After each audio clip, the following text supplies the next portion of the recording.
was to honor Dad, to bring some healing for me and maybe others here, and to possibly share an insight with my dad of who he really was.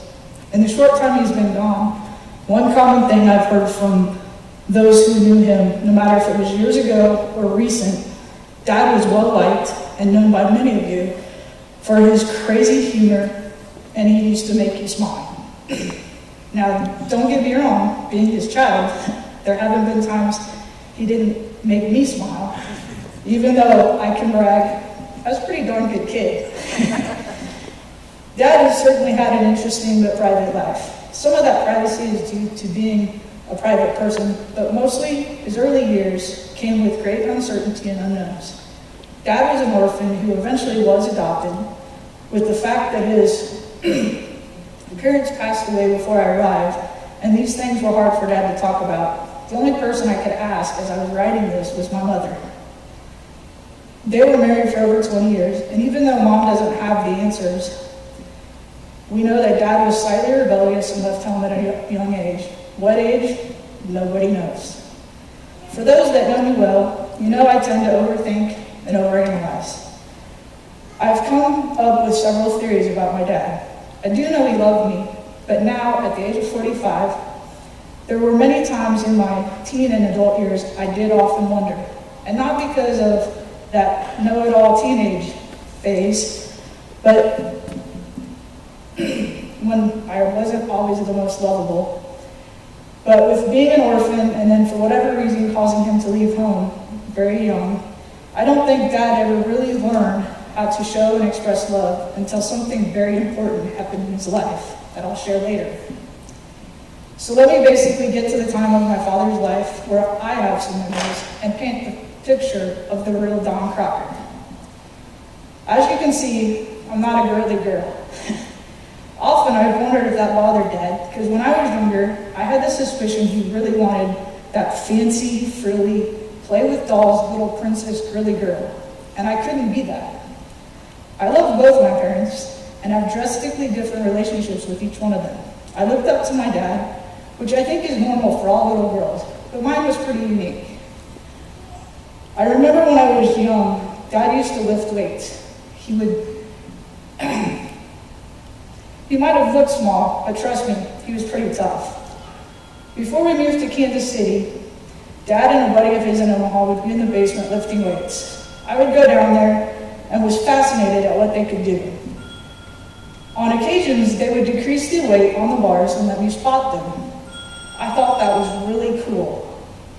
With the weight lowered, they knew they had control, but of course, I didn't know that. They would act like they were struggling so that I would jump up and spot them and help them get that bar back up to safety. I think early on it was a secret because Mom probably would have killed him, but eventually she did know. I always pushed for more and wanted to be just like Dad, so eventually they did let me lift weights. I was in awe at how I could flex my muscles and do a giant bench press lift, which honestly was probably nothing more than the bar at the time. What little girl doesn't like that rush, right? Often when Dad lifted weights, he would not have a shirt on. I still looked up to him and wanted to be just like him, so Dad, with his strange sense of humor, would mess with my mind. At that age, I didn't realize that adult men and adult women have differences. As we know, children don't generally see ladies without shirts, so I didn't realize that hairy chest was not a normal thing for women. But I do remember that Dad would tell me as he would put pepper on his food, if you put pepper on your food, you will grow up and you'll put hair on your chest. Mind you, I hated pepper, but I wanted to be just like Dad, so occasionally I would shake that pepper on my food and suffer while eating it. Still to this day, I only put pepper on just a few items because I still hear it in my head. Like he's sitting right there telling me it's going to put chest hair on you. I have memories of one Christmas we celebrated at our house in Omaha. and invited my mom's family, rather than everybody going to early Iowa, to my grandparents. In reminiscing the last few days, I have found that I remember this just a bit differently than Mom, but I like my version better. I was at that age when kids start getting bicycles, and you know, the big kid bikes, not those little tight things that you push with your feet. It was when Happy Days was popular, and I was still a very cute kid. I had long, longish hair, and I almost constantly wore a blue Fonzie shirt. That Christmas, I did get a big kid bike. I think it had training wheels, but I really don't remember. But the thing about that bike, it was pink. My version is that Dad had it custom painted. Mom's version is they bought it pink. But regardless of the version, the one thing he did do is he took it to work, and the guys at the auto shop, they painted my name on the chain guard. So it was personalized, but it was still pink. Dad was so proud of that bike, that stupid pink bike. I broke his heart when I wouldn't ride it for quite some time. We would go out, and he would try to help me learn how to ride, but I purposely failed because I hated that pink bike. I eventually didn't like being the only kid in the neighborhood not out riding, so I sucked it up and I taught myself how to ride that pink bike. Later, after moving to Kansas City, I finally graduated from that pink bike and I got a BMX dirt bike. Little more me, right? At that time, Dad was still into cars.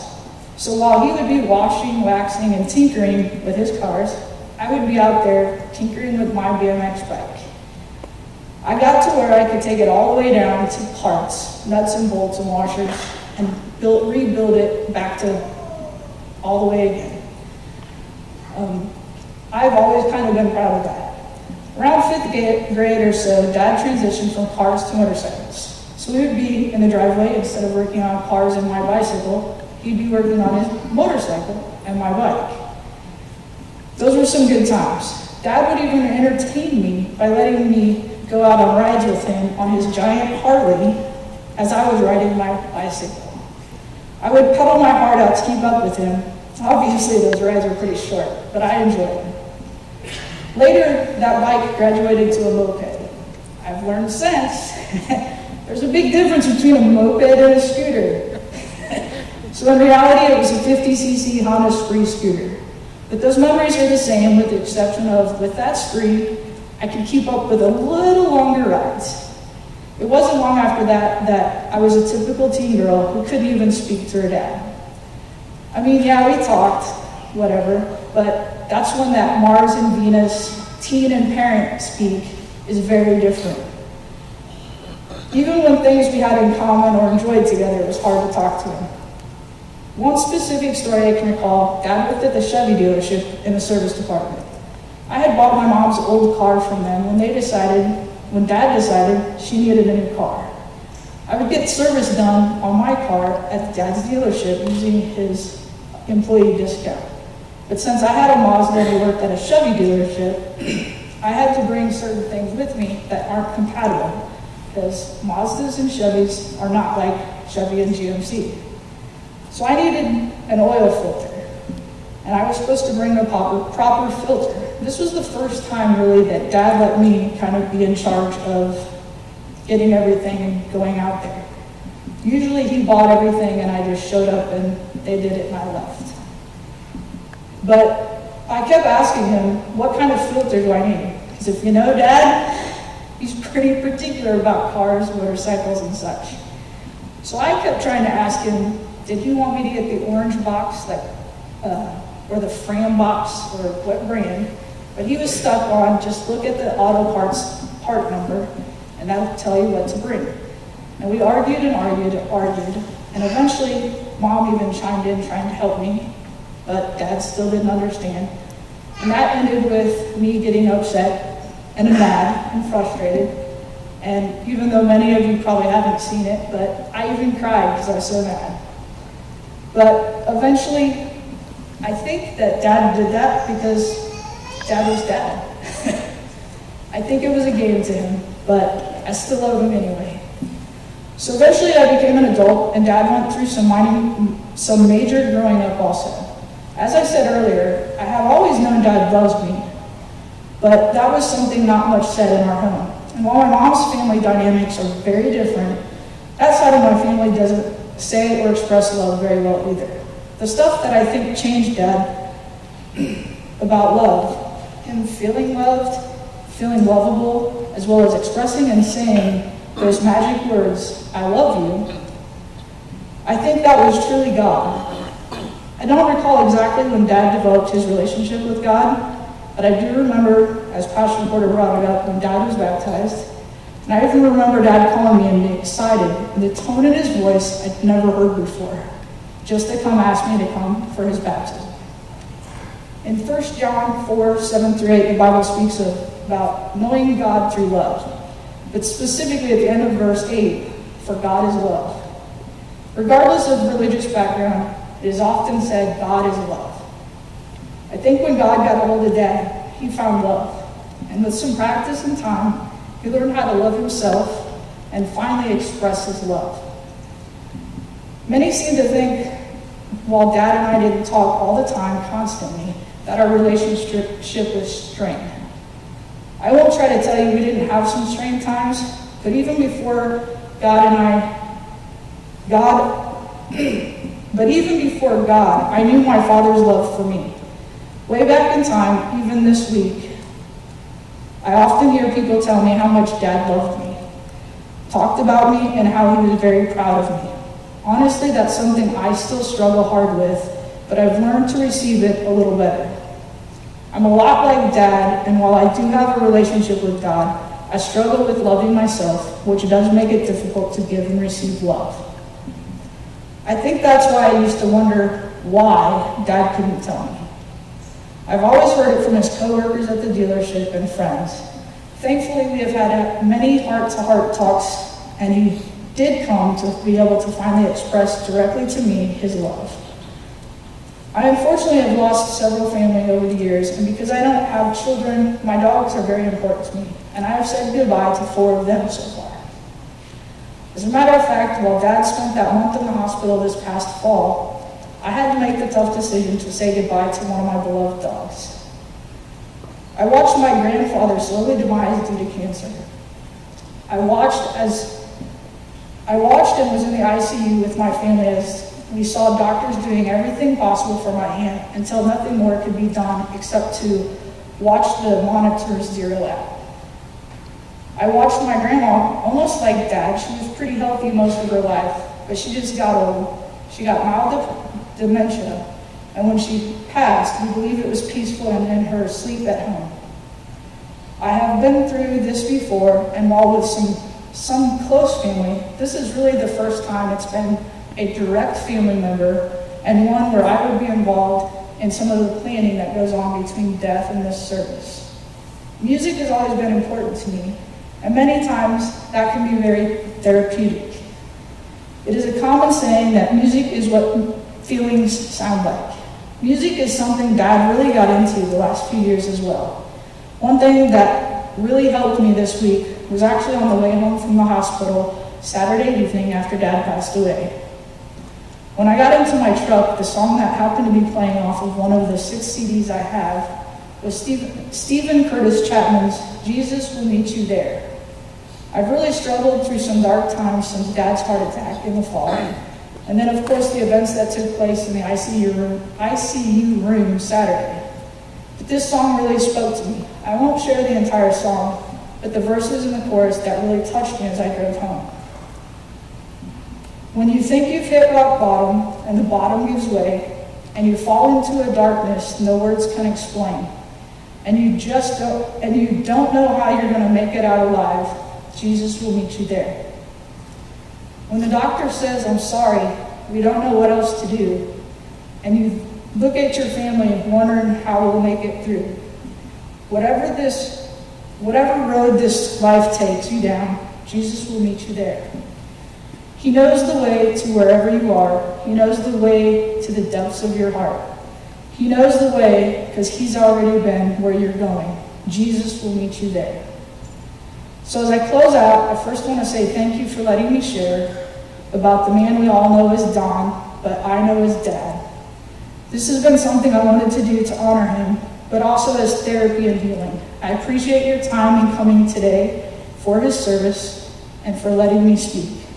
My final thing is something Dad was very proud of. He shared it with me shortly before his heart attack in November. He had been writing a few songs. While Dad wasn't very educated, he was a smart man.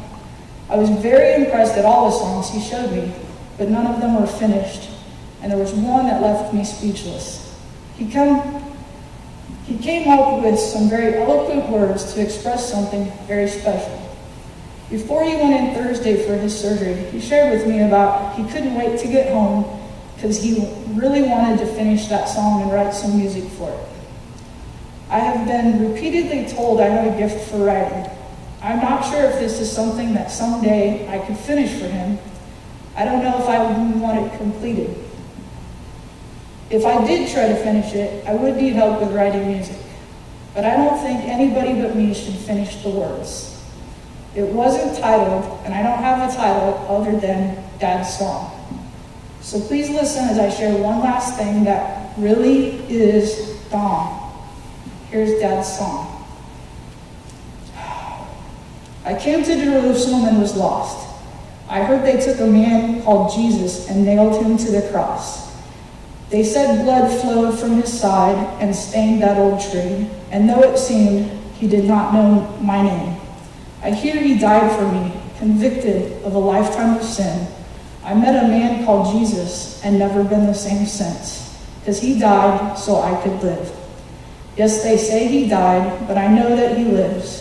Now I just want to see him again, so show me the way to that hill. I can thank him for caring enough that he would take my place, and I could thank him on the hill, thank him for setting me free. Show me to the hill to thank him again, to thank again, thank you again, Lord Jesus. Okay.